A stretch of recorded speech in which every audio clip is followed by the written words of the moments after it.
کم سے کم اس نبی کا تعارف تو اس مسلمان کو کہا، کیا کہ یہ مسلمان ہوا کیوں؟ تو یہ پہلا اٹیک تھا بدعقیدگی کا، یہ ہماری اندر سے اسکین کے ساتھ ہمارے ہی صفوں میں، ہماری مسجدوں میں، ہمارے مدرسوں میں، ہمارے محلوں میں، ہمارے چوراہوں پر، ہمارے خاندانوں میں، ہمارے محلوں میں، ہمارے شہر میں، ہماری ریاستوں میں، ہماری ہی طرح ہمارے جیسے بن کر یہ ہمارے اوپر اٹیک کرنے لگے۔ اس کا شکار کون ہوا؟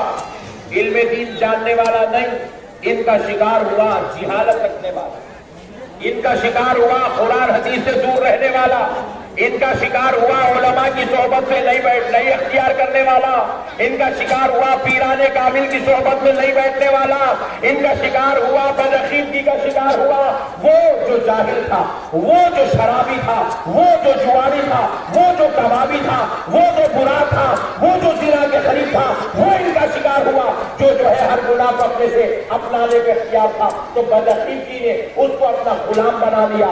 اب اس کے اندر وہ بد خصلتیں، وہ بد مزاجی، وہ بد عملی، وہ ساری شرارتیں جو اس کے اندر پہلے سے شیطان کی شکل میں لوٹ رہی تھی، اب اس نے کیا کیا؟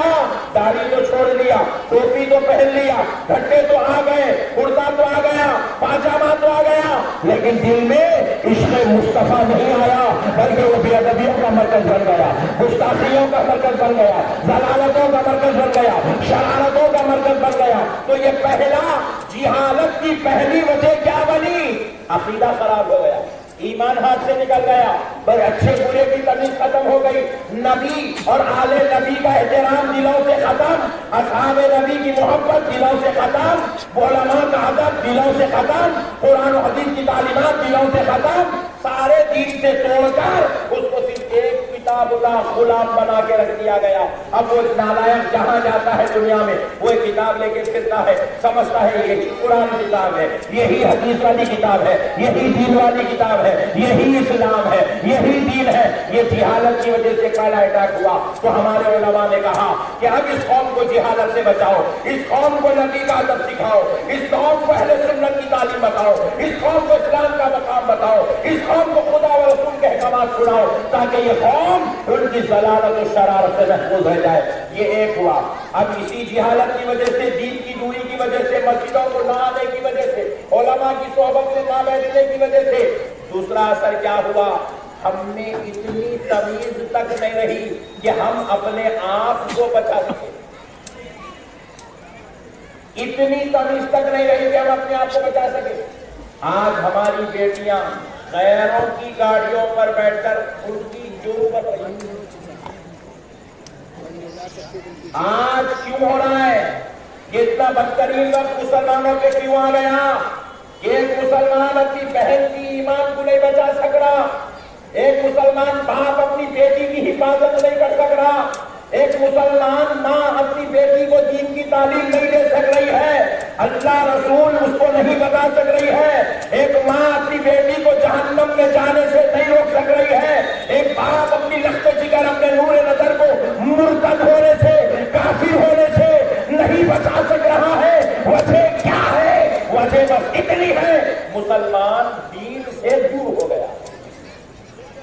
اب اس میں تمیز ختم ہو گئی، اس کو گھوڑا معلوم نہ گدھا معلوم، اس کو مسلمان معلوم نہ کافر معلوم، اس کو اچھا معلوم نہ برا معلوم، اس کو نہ نیک معلوم نہ بد معلوم، اس کو نہ جہنمی معلوم نہ جنتی معلوم۔ جو بیل مل گیا اس کو گلا میں ہاتھ ملا کے وہ اس کی ساتھ جو ہے اپنی زندگی گزارنے کے لیے تیار ہے۔ یہ دین سے دوری کا نتیجہ ہے۔ اسی لیے اللہ نے کیا کیا؟ نتیجہ یہ دو کاموں کے بعد نتیجہ کیا نکلا؟ اللہ نے اپنی رحمت کے دروازے بند کر دیے، ظالموں کو ہمارے اوپر مسلط کر دیا،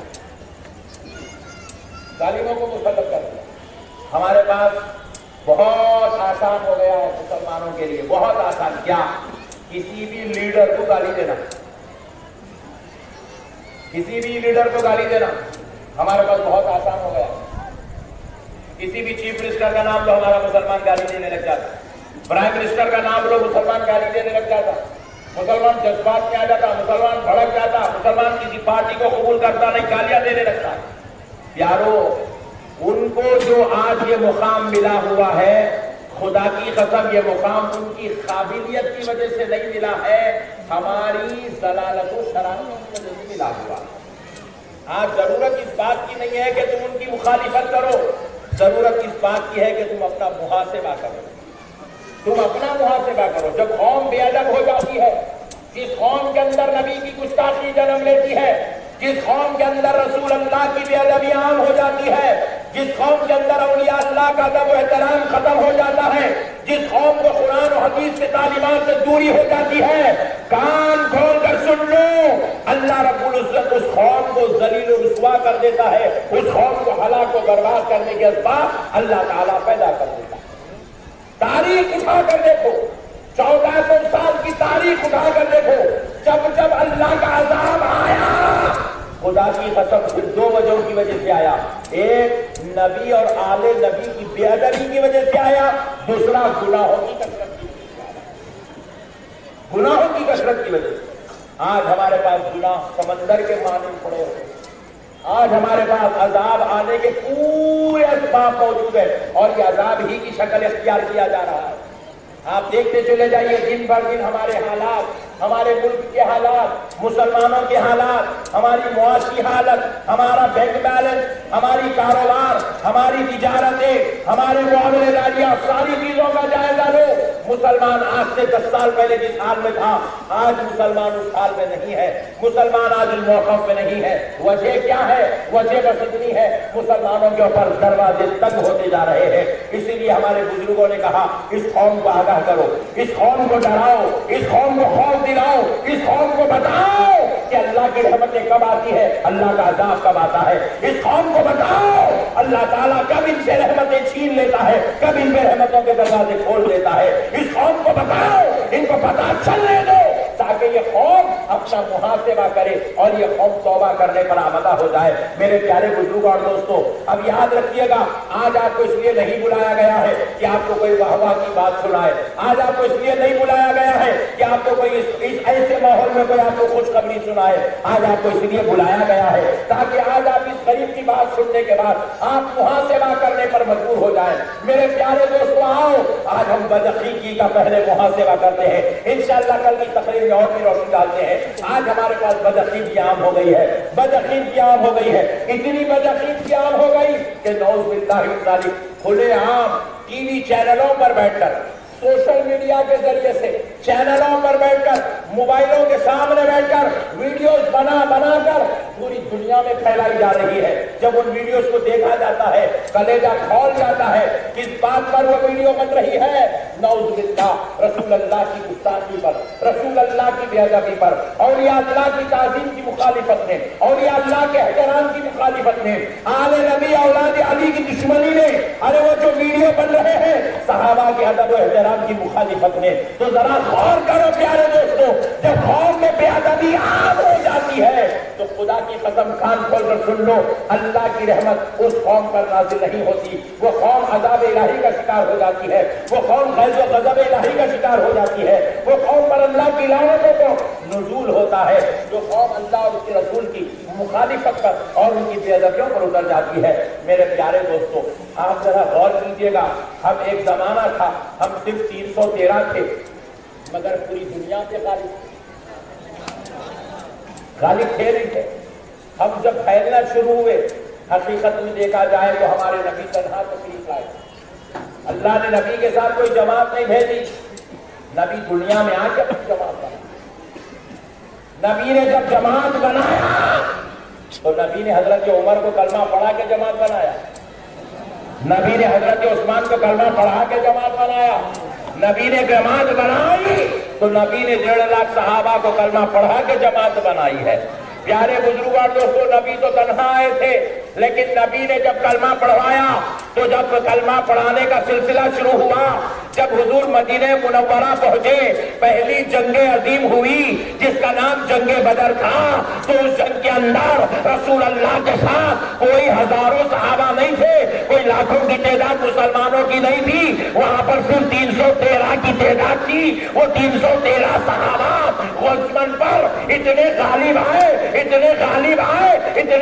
آئے کہ اگر وہ غالب نہ آتے تو اسلام اسی میدان بدر میں ختم ہو جاتا، ایمان اسی میدان بدر میں ختم ہو جاتا، ساری باتیں میدان بدر میں ختم ہوتی، لیکن اللہ نے میدان بدر کو اسلام کے سبب نہیں بنایا، اسلام کے آباد ہونے کا سبب بنایا، اسلام کے پھیلنے کا سبب بنایا، اسلام کی کامیابی کا سبب بنایا۔ ہم نے پوچھا ہے اللہ یہ 313 جن کے پاس نہ تلوار تھی، نہ خنجر تھا، نہ نیزہ تھا، نہ تیر تھی، نہ بھالے تھے، مگر یہ میدان بدر میں شہید ہو جاتے، اسلام مٹ جاتا، جبکہ ان کے پاس کچھ نہیں ہے، یہ پھر بھی کامیاب ہو رہے ہیں، بات کیا ہے؟ تو رب نے جواب دیا، بندو ہاتھوں میں تلوار کیوں دیکھتے ہو؟ ان کے ہاتھوں میں تیر بھالے کمان کیوں دیکھتے ہو؟ ارے ان کے ہاتھ اگرچہ کہ تیر و تلوار سے خالی ہے، مگر ان کا دل دیکھو محبت مصطفیٰ سے بھرا ہوا نظر آتا ہے۔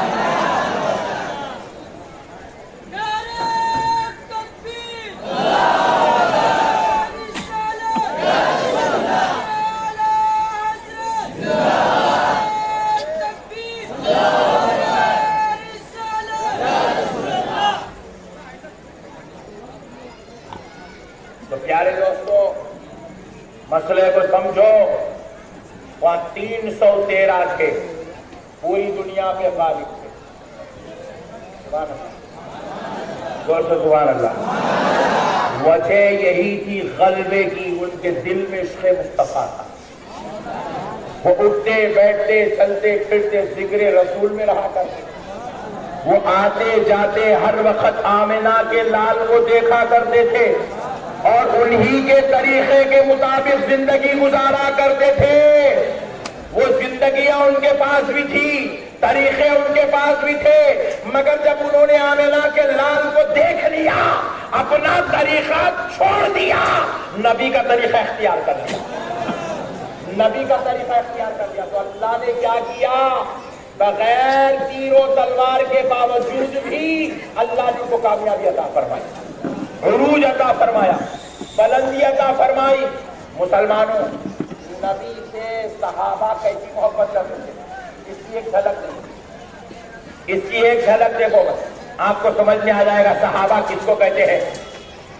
نبی مکرم صلی اللہ علیہ وسلم نماز پڑھا کر مسجد کے باہر نکلے، ترمذی شریف کی حدیث ہے، حضور نماز کے بعد باہر نکلے تو کیا دیکھ رہے ہیں کہ مرد اور خواتین آپس میں ملے جھلے کھڑے ہوئے ہیں، یعنی کہ یہاں جینٹس بھی ہے لیڈیز بھی ہے،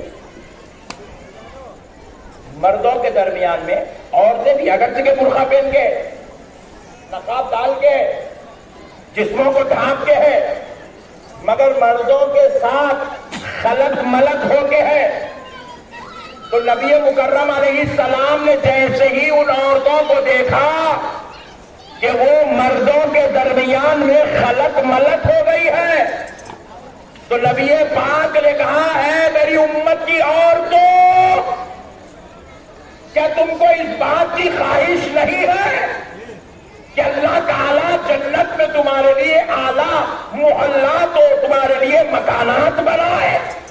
جب خواتین نے کہا یا رسول اللہ ہماری خواہش ہے کہ اللہ ہم پر فضل فرمائے، کرم فرمائے، ہمیں بھی جنت میں جگہ نصیب ہو، وہاں ہمارے محلات و مکانات بنے، تو نبی پاک علیہ السلام نے کہا بس اے خواتین سن لو، آج کے بعد مردوں سے اس طرح خلط ملط نہیں ہونا، اس طرح مل جھل کے مردوں کے درمیان میں نہیں رہنا، تم جب راستوں میں بھی چلو تو مردوں سے الگ ہو کر چلو، دیواروں کے کناروں کو اختیار کر لو۔ بس رسول اللہ نے اتنی بات کی، خدا کی قسم آپ حدیث پڑھ لیجیے، اس سے بڑا کوئی خطاب نہیں حضور کا۔ حضور نے کہا مردوں کے ساتھ خلط ملط مت ہو، تم دیواروں کے کنارے اختیار کر لو، اللہ تعالیٰ اس کے بدلے میں تم کو آخرت کی نعمت عطا کرے گا۔ جب صحابیات نے پیارے مصطفیٰ کا یہ خطاب سنا، قسم رب ذوالجلال کی، حبیب پاک علیہ السلام کے یہ دو جملے ان خواتین پر، ان صحابیات پر اتنا اثر کر گئی، انہوں نے اس کلام کو اتنی اہمیت دیا کہ جب وہ چلنے لگے اس کے بعد تو اپنے آپ کو دیواروں سے ایسے گھسیٹنے لگے۔ روایات میں آتا ہے اس خطاب کے بعد ہم نے صحابیات کو اس حال میں دیکھا کہ ان کے برقعے دیواروں کے کنکروں میں اٹک جایا کرتے تھے، وہ اس طرح دیوار پکڑ کے چلتی تھی، اللہ اکبر، اس طرح دیوار پکڑ کے چلتی تھی۔ میرے پیارے بھائیوں، آج ہمارے پاس حضور کا سارا اقوال ہے، حضور کا کلام ہے، احادیث مبارکہ ہے، رسول اللہ کا کلام ہے، لیکن پھر بھی اس کے باوجود آپ ذرا غور کریے گا، آج ہمارے پاس عمل نہیں ہے، آج ہمارے پاس تقویٰ نہیں ہے، آج ہمارے پاس پرہیزگاری نہیں ہے، آج ہمارے پاس نبی کا احترام نہیں ہے، آج ہمارے پاس نبی سے ویسی محبت نہیں ہے جیسی محبت ایک مسلمان کو ہونا چاہیے تھا۔ مسلمان کے سامنے سنت رسول کا عمل رکھ دیا جائے اور مسلمان کے سامنے دنیاوی عمل رکھ دیا جائے۔ مسلمان دنیاوی عمل کو اختیار کر لے گا، سنت رسول کو ہیلے بہانے بنا کر ترک کر دے گا، ہیلے بہانے بنا کر ترک کر دے گا۔ ٹھہر جاؤ نا یار، سیدنا محمد والا علی سیدنا، قربان جاؤ یا مسلمان، اس نبی سے محبت کرو جو نبی اپنی امت سے محبت کرتا ہے۔ آج ہمارا نوجوان محبت کرتا ہے تو دولت سے، محبت کرتا ہے تو عیش و عشرت سے، محبت کرتا ہے تو کاروبار و تجارت، مال و دولت سے، محبت کرتا ہے تو بیگم سے، بچوں سے، اماں جان سے، باوا جان سے، محبت کرتا ہے تو دوستوں سے، گاڑیوں سے، بنگلوں سے، لیکن حقیقت میں اس کو محبت کرنا ہے آمنہ کے لال سے۔ رسول اللہ کی محبت اس کے دل میں کی پیچھے چھوٹی کانچی کونے میں ایسا ڈھونڈ کے نکالے تو ارے ارے بھائی چلے بھائی، وہ بھی ایسے جل سے آئے، یعنی تو رمضان شریف آیا، میلاد النبی آیا تو وہ محبت ذرہ ایسا ہی ویسا پھول کھلے جیسا کھلتی، جیسے ہی وہ سیزن ختم وہ پھول بند ہو جاتا ہے، کونے ویسی بند ہو جاتا، کھٹکا ڈالے تو لائٹ آتی، کھٹکا بند کرتے کہ لائٹ بند ہو جاتی۔ مسلمانوں کے پاس بھی محبت رسول ایسی ہو گئی، وقت آیا تو کھلتی، کیا بند ہو جاتی۔ حقیقت میں محبت رسول اس وقت آزمائی جائے گی، ایک طرف شراب و شباب ہو، دوسری طرف آمنہ کے لال کی اخوال ہو، اب آزمایا جائے گا کہ محبت رسول کتنی ہے۔ ایک طرف باربر شاپ، حجام کی دکان ہو اور حجام بسترہ لے کے صاف کر رہا ہو، دوسری طرف خیال یہ ہو کہ سنت میرے مصطفیٰ کی ہے، میں اس کا گلا کیسے گھوٹوں۔ یہاں آزمائی جائے گی محبت۔ ہمارے سنی یہاں بیٹے ڈپلیکیٹ محبت والے، ذرا برا نہ کمان، کئی بات کل لمبو جلسہ بولی کہ تم نہ، کل تو اصل جلسہ ہے، نو پرابلم۔ اپنے سنیا کا ہے ڈپلیکیٹ تو ڈپلیکیٹ۔ یا رسول اللہ مجھے نعرہ لگا تھا، عمل پورا یزید کے جیسا کرتا، سبحان اللہ بولا، یہاں لائٹ لے لیا، تم سمجھ گیا یہ بات سب پر سے جا رہی ہے، چگری ذرا ہے، چونکہ تو لائٹ لے لیتے اپنے پٹھے کو، خطرناک۔ میرے پیارے ہو، مگر آمنہ کا لال اس امت سے کیسی محبت کرتا تھا، ذرا اس کی ایک مثال دیکھو۔ ابھی عید الفطر گئی، 12 دن 15 دن پہلے عید الفطر گزری ہماری۔ نبی مکرم صلی اللہ علیہ وسلم عید الفطر کے دن عید کی نماز پڑھنے کے لیے، خطبہ دینے کے لیے، نماز پڑھانے کے لیے اپنے گھر سے نکلے، اپنے گھر سے نکلے۔ نبی مکرم صلی اللہ علیہ وسلم گھر سے نکل کے آپ تشریف لے جا رہے ہیں، راستے میں ایک بچہ حضور کو ملا۔ کون تھا وہ بچہ؟ یتیم تھا، یتیم جس کے باپ کا انتقال ہو چکا تھا۔ نبی مکرم صلی اللہ علیہ وسلم نے دیکھا کہ وہ یتیم رو رہا ہے، تو آقا علیہ الصلوۃ والسلام کو رہا نہ گیا کہ میری امت کا یتیم رو رہا ہو اور میں عید کی خوشیاں مناؤں۔ رحمت عالم صلی اللہ علیہ وسلم اس بچے کے قریب تشریف لے گئے، لے جا کر اس یتیم سے، اس نونہال سے، اس پیارے سے پوچھنے لگے، اے پیارے کیوں رو رہے ہو؟ تو وہ پیارا کہنے لگا، جو بالکل چھوٹی عمر کا تھا، کہنے لگا یا رسول اللہ اس لیے رو رہا ہوں کہ آج اگر میرا باپ زندہ ہوتا تو میں بھی اور بچوں کی طرح اچھے کپڑے پہنتا. میرا باپ زندہ ہوتا تو میں بھی اس کے ساتھ عیدگاہ جاتا, عید کی خوشیاں مناتا. یا رسول اللہ میرے باپ کا انتقال ہو گیا, اس لیے میں نے آج کپڑے نہیں پہنے, اس لیے میں آج عیدگاہ نہیں جا سک رہا ہوں. رحمت عالم صلی اللہ علیہ وسلم کو رہا نہ گیا. حضور نے جب یہ جملے سنے, رحمت عالم نے اس بچے کو جس کی آنکھ پہ کپڑے نہیں تھے, یعنی کہ عید کے نئے کپڑے نہیں تھے, رحمت عالم نے اس بچے کو اپنے گود میں اٹھا لیا, اٹھا کر عیدگاہ کی طرف نہیں, واپس اپنے گھر کی طرف گئے, لے جا کر اس بچے کو حضرت عائشہ کو دے دیا. وہ نونہال چھوٹا سا بچہ رسول اللہ نے حضرت عائشہ کے ہاتھوں میں دے کر کہا, عائشہ اس بچے کو پانی نہلاؤ. حضرت عائشہ رضی اللہ تعالیٰ عنہ نے اس بچے کو پانی نہلایا. جب تک وہ پانی نہاتا, رحمت عالم علیہ السلام حضرت فاطمہ الزہرا کے گھر تشریف لے گئے. لے جا کر کہنے لگے, میری بیٹی فاطمہ, بیٹی آج حسن کی عمر کا ایک بچہ میرے گھر میں ہے, اس کے والد کا انتقال ہو گیا, وہ یتیم ہے. بیٹی میں چاہتا ہوں کہ وہ بھی آج اچھا لباس پہنے. بیٹی اگر حسن کا کوئی لباس اچھا ہے تو دے دو, وہ لڑکا حسن کی عمر کا ہے. اللہ اکبر. حضرت فاطمہ الزہرا اچھا جوڑا جو امام حسن کا تھا اپنے گھر سے لے آئی, رسول اللہ کے پاس پیش کر دی. حضرت رسول پاک علیہ السلام وہ جوڑا لے آئے, لے آ کر حضرت عائشہ صدیقہ رضی اللہ عنہا کو دیے. کہا, عائشہ اس بچے کو یہ جوڑا پہنا دو, میں نے حسن کا جوڑا لے آیا. حضرت امام حسن کے کپڑے اس بچے کو پہنائے گئے. رسول اللہ اس بچے کو لیے, جب وہ نہا بھی لیا, امام حسن کا کپڑا پہن بھی لیا, رسول اللہ خود اپنے ہاتھوں سے اس کی آنکھوں میں سرما لگائے. رسول اللہ نے اپنے ہاتھوں سے اس کے جسم پر عطر لگایا. عطر لگا کر اب رسول پاک علیہ السلام نے کہا, اے بچے بتا, اگر تیرا بابا زندہ ہوتا تو آج تیرا والد تجھے عیدگاہ کی طرف ہاتھ میں انگلی دے کر لے جاتا یا گود میں اٹھا کر لے جاتا. وہ بچہ کہنے لگا, یا رسول اللہ میرا بابا زندہ ہوتا تو آج میرا والد نہ مجھے ہاتھ پکڑ کر لے جاتا, نہ گود میں اٹھا کر لے جاتا, بلکہ میرا باپ مجھے کندھوں پہ بٹھا کے عیدگاہ کی طرف لے جاتا.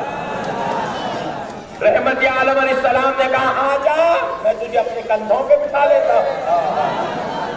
حضور نے اس بچے کو اپنے کندھے پہ بٹھا دیا. اللہ اکبر.